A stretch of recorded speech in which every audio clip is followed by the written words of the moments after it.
ইতিহাস থেকে শিক্ষার গত পর্বে আমরা জেনেছি কুরআন নাজিলের মাস রমজান সম্পর্কে।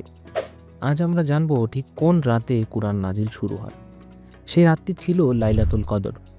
আল্লাহ নিজেই বলেন এই এক রাত হাজার মাসের থেকে উত্তম, অর্থাৎ এই এক রাতের ইবাদত ৮৩ বছরের ইবাদতের থেকেও বেশি মূল্যবান। কিন্তু মজার ব্যাপার হলো এই এত মূল্যবান রাতের নির্দিষ্ট কোনো তারিখ নেই। এখানে অনেকেই আপত্তি করে বলতে পারেন ২৭ রমজান রাতের কথা, কিন্তু নবীজি কখনোই নির্দিষ্ট করে বলেননি লাইলাতুল কদর ২৭ তারিখেই, বরং তিনি বলেছেন রমজানের শেষ ১০ রাতের বেজর রাতগুলোতে খুঁজতে।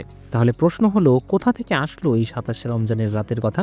খুঁজতে গেলে পাওয়া যায় অনেক সাহাবী, বিশেষ করে উবাই ইবনে কাব রাদিয়াল্লাহু তাআলা আনহু দৃঢ়ভাবে বিশ্বাস করতেন যে লাইলাতুল কদর ২৭তম রাতেই। কিন্তু এখানেই শেষ না, কুরআনের সূরা কদরের ভিতরেও পাওয়া যায় আশ্চর্য এক মিল।